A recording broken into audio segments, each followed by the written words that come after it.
Good morning, student. Today I am going to make a video on UGC NET first paper. Actually कुछ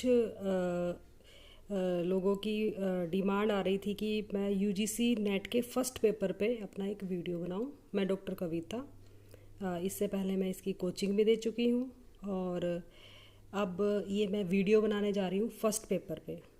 Actually, there are some students who want to reach or who want to reach me by these video. तो मैं उनके लिए video बना रही हूँ UGC net पे. तो ये मेरा पहला वीडियो है फर्स्ट पेपर पे. तो मैं फर्स्ट पेपर का सबसे पहले आपको सिलेबस बताना चाहूँगी और सबसे पहले मैं आपको ये बताऊँगी कि आप किस तरह से यूजीसी नेट का जो सिलेबस है वो कवर कर सकते हो. और ये जो वीडियो आपका मिक्स लैंग्वेज में रहेगा, ये हिंदी में भी और इंग्लिश में भी दोनों में रहेगा, क्योंकि कुछ स्टूडेंट हिंदी मीडियम से हैं. और एक और बात मैं कहना चाहूँगी कि आप थोड़ी सी फ्लेक्सिबिलिटी रखें अपने माइंड में. लैंग्वेज एक मीन ऑफ कम्युनिकेशन है. हम एक्चुअली कई बार सोचते हैं कि इंग्लिश ज़्यादा टफ़ है या हिंदी ज़्यादा आसान है. ऐसा कुछ भी नहीं है. एक्चुअली अब जब यूजीसी नेट आपको पेपर दे रहा है तो वो आपको दोनों लैंग्वेज में दे रहा है, हिंदी में भी इंग्लिश में भी. कई बार हिंदी इतनी डिफ़िकल्ट होती है कि आपको उसका इंग्लिश वर्जन देखना पड़ता है, और कई बार इंग्लिश डिफ़िकल्ट होती है तो आपको उसका हिंदी वर्जन देखना पड़ जाता है. और ज़रूरी नहीं है कि हमें सारे वर्ड्स हिंदी के आते हो या फिर इंग्लिश के आते हो. तो सबसे पहले तो ये जो लैंग्वेज का आपने बैरियर अपने माइंड में रखा हुआ है उसको हटा दीजिए. आपको नॉलेज गेन करनी है. एक्चुअली आपको कंसेप्ट क्लियर करने हैं, तो कई कंसेप्ट आपको हिंदी में आसानी से क्लियर हो जाते हैं और कई कंसेप्ट आपको इंग्लिश में. तो जो आप हिंदी में बेटर कर पा रहे हो तो मैं कहूँगी कि आप वो हिंदी में पढ़िए, क्योंकि जो लैंग्वेज आप ज़्यादा जानते हो और जिसमें आप कंफर्टेबल हो उसमें आपका टाइम कम लगता है. तो यहाँ पे जो आपका नेट का फर्स्ट पेपर होता है, इसमें सिर्फ ये नहीं है कि आपने नॉलेज है आपके पास, बल्कि आपको टाइम मैनेजमेंट भी करना पड़ता है. क्योंकि पेपर कोई भी कर सकता है, उसको टाइम बढ़ा दो तो पेपर कोई भी कर सकता है. यहाँ पे मेन बात क्या है कि आपको पेपर कुछ टाइम में क्लियर करना होता है, यानी कि there is a time limit. तो उस टाइम लिमिट को ध्यान में रखते हुए आपको टाइम मैनेजमेंट भी आनी चाहिए. ठीक है. और तो आज मैं आपको सिर्फ एक आउटलाइन दूंगी कि क्या क्या आपका टॉपिक होते हैं. जैसे आपका इसमें 10 टॉपिक रहते हैं. 10 टॉपिक में हम सबसे पहले मैं आपको बताऊंगी टीचिंग एप्टीट्यूड के बारे में. टीचिंग एप्टीट्यूड को हम हिंदी में कहेंगे शिक्षण योग्यता. ठीक है. तो टीचिंग एप्टीट्यूड का मतलब क्या है? अब यूजीसी नेट किस लिए पेपर लेता है कि आपको असिस्टेंट प्रोफेसर बनाएगा. ठीक है. आप नेट क्लियर करने के बाद टीचिंग में जा रहे हो, और टीचिंग भी यहाँ पे अलग तरह की है. ठीक है. जैसे हमारे यहाँ हायर एजुकेशन है, ठीक है, प्राइमरी एजुकेशन है, और आपका मिडल एजुकेशन है. तो हमारे यहाँ एजुकेशन 2-3 आयाम होते हैं. तो हम कौन सी एजुकेशन की बात कर रहे हैं यहाँ पे? आपकी टीचिंग एप्टीट्यूड की, सॉरी, कॉलेज लेवल की टीचिंग की बात करते हैं. अगर आपने देखा हो कि जैसे कोई टीचर बीएड करता है तो उसको वहाँ पे सिखाया जा रहा है, तो हमारे यहाँ पे टीचिंग एप्टीट्यूड सीखने का बेटर वे होता है फर्स्ट पेपर. तो यूजीसी हमारा फर्स्ट पेपर लेती है, और हमने पढ़ाना किसको होता है? कॉलेज के बच्चों को, बड़े बच्चों को. तो टीचिंग एप्टीट्यूड में हम क्या करते हैं? टीचिंग एप्टीट्यूड को हिंदी में हम बोलेंगे शिक्षण योग्यता. यानी कि एक प्रोफेसर के अंदर क्या होनी चाहिए? टीचिंग की एबिलिटी होनी चाहिए, टीचिंग की योग्यता होनी चाहिए. तो जो टीचिंग एप्टीट्यूड है बेसिकली वो क्या टॉपिक कवर करेगा वो मैं आपको एक ब्रीफ में बताना चाहती हूँ. टीचिंग एप्टीट्यूड में जो आपके कवर होंगे topic: teacher, student, environment. Teacher कौन है? जो क्लास को पढ़ा रहा है, यानी कि आप. तो आप उस टीचिंग में आप किस तरह से पढ़ाओगे वो सारा का सारा आपने टीचिंग एप्टीट्यूड में आपको कराया जाएगा 1 by 1. टीचिंग में एक लेवल ऑफ टीचिंग होता है, ठीक है, जिसको हम शिक्षण के स्तर बोलते हैं. ये मैं सिर्फ आपको एक आउटलाइन दे रही हूँ कि इसमें मेन टॉपिक क्या बनते हैं. जैसे 3 तरह के आपके लेवल ऑफ टीचिंग होते हैं. इंग्लिश में हम बोलते हैं MLT, memory level teaching, ULT, understanding level teaching, और तीसरे पे आता है आपका RLT, रिफ्लेक्टिंग लेवल टीचिंग. तो ये जो 3 लेवल है टीचिंग के आपके, ये आपने सिखाने होते हैं बच्चों को. क्योंकि जब भी जैसे मैंने पहला बताया आपको MLT, तो memory level teaching. Memory level teaching में क्या होता है कि आपने बच्चों को याद कराना होता है. ठीक है. फिर आप दूसरे लेवल ऑफ टीचिंग में क्या होता है कि आप अंडरस्टैंडिंग क्रिएट करते हो, यानी कि समझ का विकास होगा दूसरे लेवल पे, अंडरस्टैंडिंग लेवल टीचिंग। जो आपकी दूसरा शिक्षण का स्तर होगा वो बच्चों की समझ को बढ़ाने वाला होगा। और तीसरा लेवल होगा रिफ्लेक्टिव। रिफ्लेक्टिव को हम कहते हैं कि वो अब अपना क्रिएटिविटी लेके आएगा, यानी कि रिफ्लेक्ट करेगा। बच्चे से जब आप पूछोगे तो बच्चा उस ज्ञान को जो आपने दिया है वो अपने तरीके से उसको बताएगा, तो वो रिफ्लेक्ट करेगा, यानी कि वो उसको वापस आपको दिखाएगा अपनी नॉलेज के अकॉर्डिंग। ठीक है, तो इसी तरह आपका टीचिंग एप्टीट्यूड में और क्या होता है, टीचिंग किसके लिए कर रहे हो आप, स्टूडेंट के लिए।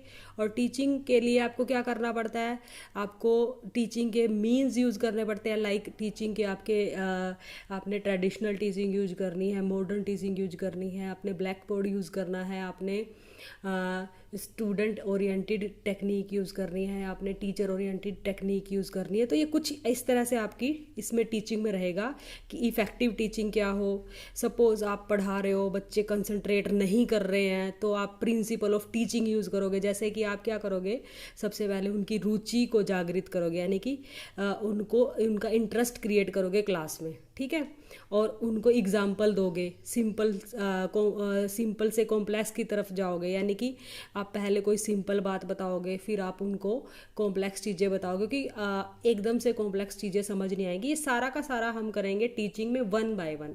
तो डरने की ज़रूरत नहीं है। अभी शायद आपको थोड़ा सा लग रहा होगा मुश्किल, लेकिन ये मुश्किल नहीं है। जब आप इसको स्टेप बाय स्टेप करोगे तो ये धीरे धीरे आपको समझ आने लग जाएगा।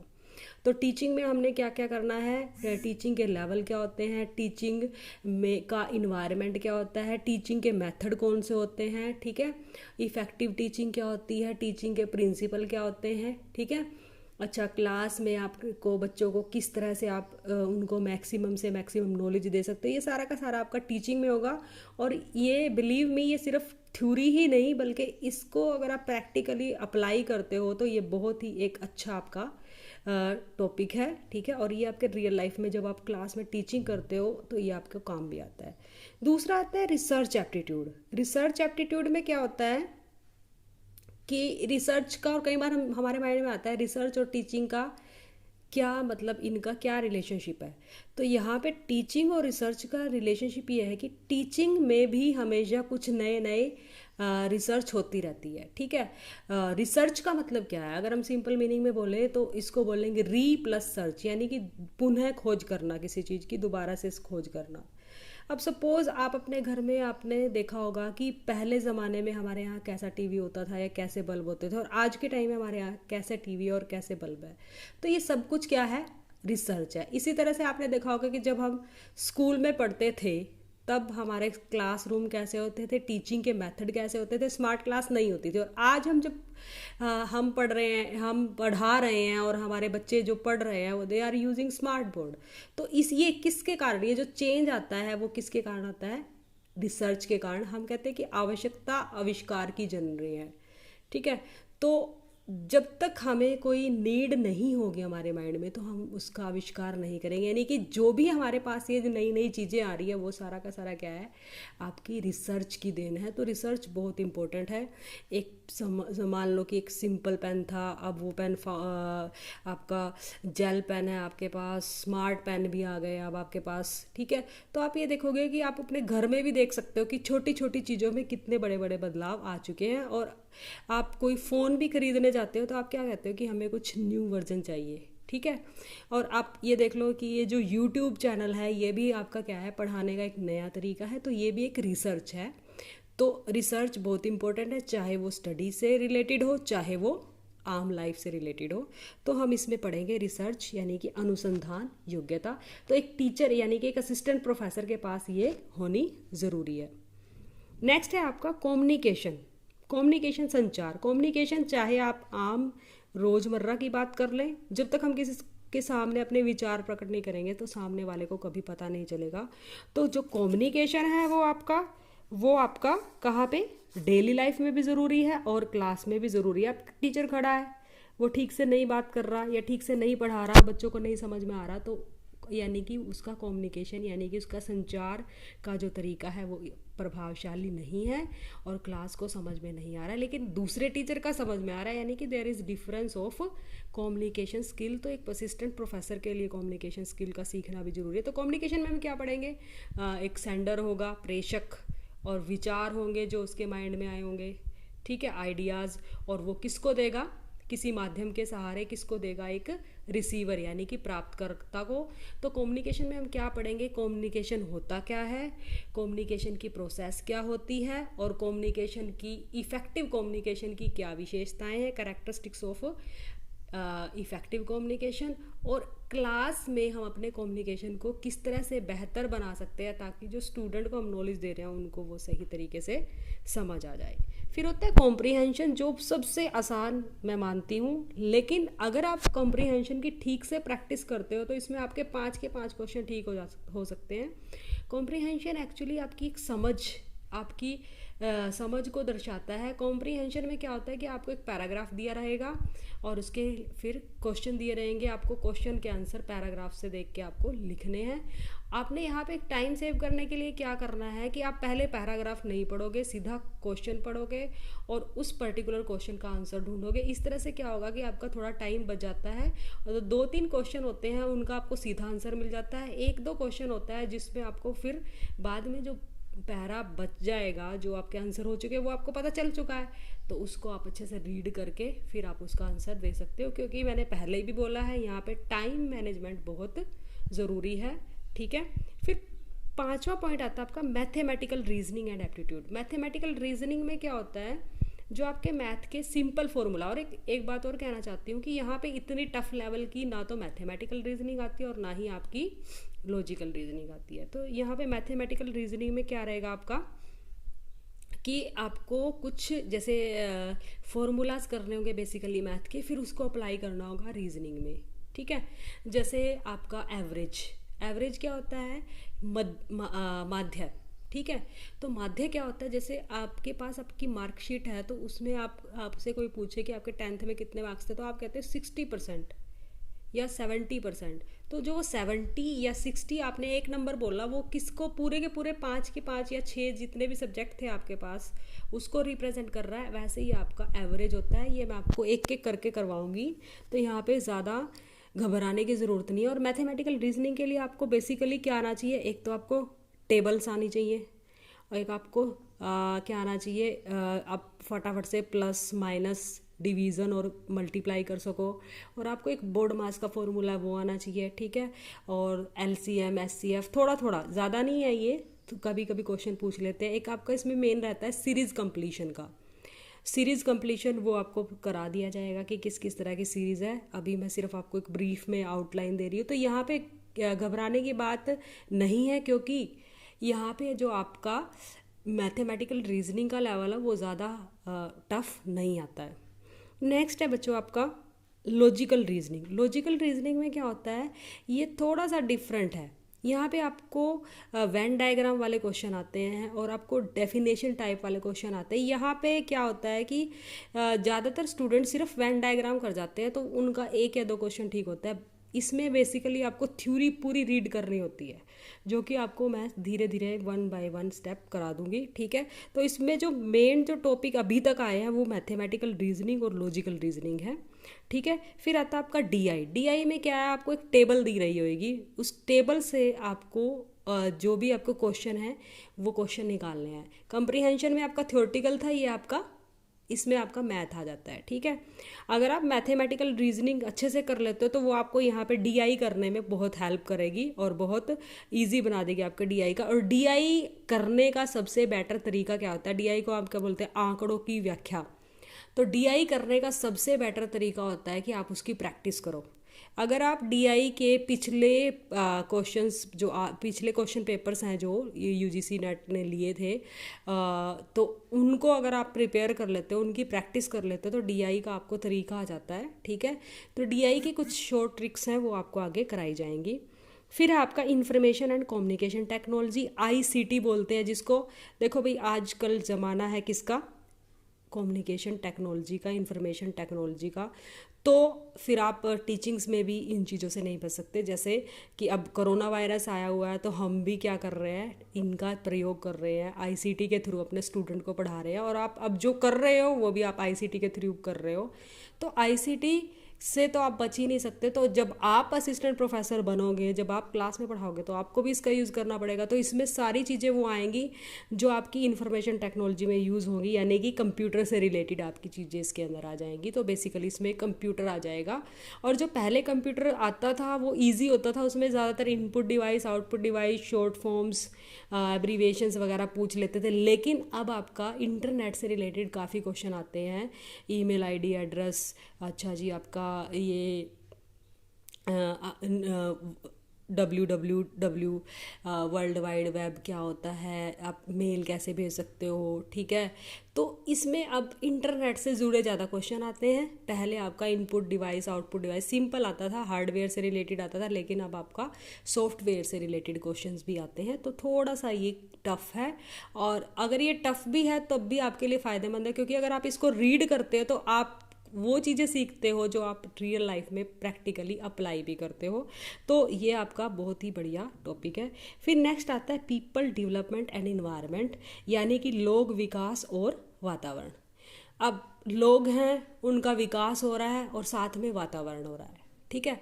तो अभी देखो आपका क्या है कि हम इन्वायरमेंट को लाइट लेके चलते हैं और इसको रीड नहीं करके जाते हैं। हम क्या सोचते हैं इसमें पोल्यूशन के टाइप आ जाएंगे, ये आ जाएगा, वो आ जाएगा। नहीं, ऐसा बिल्कुल भी नहीं है। इन्वायरमेंट में आपके बेसिकली 5 टॉपिक आते हैं। तो सबसे पहले तो यही है कि इन्वायरमेंट होता क्या है, ठीक है। इन्वायरमेंट में आपका आ जाते हैं फिर एटमॉस्फेयर आता है। एटमॉस्फेयर समझते हो, यानी कि वायुमंडल। वायुमंडल की फिर लेयर आती है। लेयर का मतलब जैसे शोभ मंडल, मध्यम मंडल, यानी कि ट्रोपोस्फेयर, स्ट्रेटोस्फेयर, आयोनोस्फेयर, एक्सोस्फेयर। तो ये चीज़ें आती हैं आपकी। फिर आपके टाइप ऑफ पोल्यूशन आते हैं। टाइप ऑफ पोल्यूशन में आपके बेसिकली अभी तक हम ज़्यादातर 3 ही पोल्यूशन के टाइप करते हैं, एयर पोल्यूशन, वाटर पोल्यूशन और सॉइल पोल्यूशन। लेकिन इसके अलावा आपका जो मेजर पोल्यूशन है वो पोल्यूशन आपका नॉइज़ पोल्यूशन भी है, जिसको हम मानते ही नहीं है कि वो पोल्यूशन है, जबकि वो पोल्यूशन भी बहुत अफेक्ट करता है हमारी लाइफ को। नॉइज़ पोल्यूशन आ जाता है। और एक आजकल जो हम ये रेडियो एक्टिव चीज़ें यूज़ कर रहे हैं, इसका भी पोल्यूशन हो रहा है। और इलेक्ट्रॉनिक आइटम है, उनका वेस्ट है, तो ई वेस्ट जो हो रहा है उसके कारण हमारा इलेक्ट्रॉनिक वेस्ट का है वो भी एक पोल्यूशन का कारण बन रहा है आज के टाइम में। तो पोल्यूशन में आपने क्या करना है, पोल्यूशन के रीज़न क्या है और पोल्यूशन के कारण पोल्यूशन के कारण कौन सी बीमारी होती है, ये पूछा जाता है आजकल। और फिर आते हैं हमारे डिजास्टर। डिजास्टर समझते हो आप? डिजास्टर का मतलब होता है जैसे कि अर्थक्वेक, यानी कि भूकंप, ठीक है, और साइक्लोन, चक्रवात, ठीक है। और आपका डिजास्टर में और क्या आएगा, आपका फ्लड, यानी कि बाढ़, ड्रोट, सूखा। तो ये इस तरह से आपके जो भी आपदाएं बोल देते हैं हम इनको, प्राकृतिक आपदाएं, नेचुरल कैलामिटीज़। तो ये जितने भी तरह के आजकल चक्रवात के नाम पूछे जाते हैं, ठीक है। जैसे एक फणी नाम का, या उसको फंड भी बोल देते हैं, वो तूफान आया था कहाँ पे, उड़ीसा में। ऐसे ही गज भी बोल देते हैं, गजा भी बोल देते हैं। तो इस तरह के जो इनका नाम रखा जाता है। तो हमने ये देखना है कि रिसेंट में कहाँ पे क्या चीज़, कोई तूफान आया था या फिर कोई चक्रवात आया था, उसका नाम भी पूछ लिया जाता है यूजीसी नेट में। और अभी के यूजीसी नेट में कोविड-19 से बहुत सारे क्वेश्चन आने की संभावना है। तो कोविड-19 क्या है, आपका कोरोना वायरस, दिसंबर 2019 जो वुहान सिटी यानी कि चाइना में हुआ था, उससे रिलेटेड भी क्वेश्चन आ सकते हैं इसमें, ठीक है। तो वो चीज़ हो गया। तो जो भी रिसेंट में जो भी घटना घटती है, कोई नया तूफान आता है या कुछ क्लाइमेट में इस तरह का चेंज होता है जो कि अनप्रिडिक्टेबल है, ठीक है। अभी आप देख रहे हो कभी बारिश हो रही है, कभी एकदम से तेज़ धूप पड़ रही है। तो मौसम ये क्या चीज़ है, ये सब कुछ ग्लोबल वार्मिंग है। तो ये चीज़ें आ जाएंगी आपकी। और फिर लास्ट पॉइंट रहेगा आपका यहाँ पे हायर एजुकेशन सिस्टम। इसमें आपका हायर एजुकेशन सिस्टम एक मेन क्या आएगा, आपका कितनी यूनिवर्सिटी है, ठीक है, कितनी आपकी डीम्ड यूनिवर्सिटी हैं, कितनी आपकी प्राइवेट यूनिवर्सिटी हैं, ठीक है, कौन किसका वीसी है, ठीक है, कौन सी यूनिवर्सिटी हमारे यहाँ जो ये मैगजीन्स आती हैं उनमें नंबर 50 रैंक आता है जो यूनिवर्सिटी का, कि हायर रैंक किसका है, इंडिया की कौन सी यूनिवर्सिटी को अच्छा रैंक मिला है, ठीक है। तो ये टॉप 20 में कौन सी हमारी यूनिवर्सिटी आती है, टॉप 50 में हमारे इंडिया की कौन सी यूनिवर्सिटी आती है। तो हमारे इंडिया की ज़्यादातर 1-2 यूनिवर्सिटी है जो अच्छा रैंक लेती हैं, जैसे कि आपकी IIT दिल्ली और IIT बॉम्बे, कुछ और भी यूनिवर्सिटी हैं। तो ये आपका आता रहता है, इसका एक क्वेश्चन बनता है, ठीक है। और कौन सा आयोग कब कब लागू हुआ, शिक्षा नीति है, वो सारी की सारी किस में आ जाएगी आपका एजुकेशन, हायर एजुकेशन सिस्टम में। तो आज ये आपको मैंने ब्रीफ में आउटलाइन बताई है। नेक्स्ट वीडियो में मैं आपको टीचिंग शुरू करवा दूंगी, टीचिंग एप्टीट्यूड। तो आप इस चैनल को सब्सक्राइब कर लेना। और अगर आपको कोई भी प्रॉब्लम है तो साथ के साथ आप प्लीज़ मुझे बताना, और किस टॉपिक पे आप वीडियो चाहते हो वो भी मुझे बताना कमेंट करके। Thank you very much. All the best for UGC net.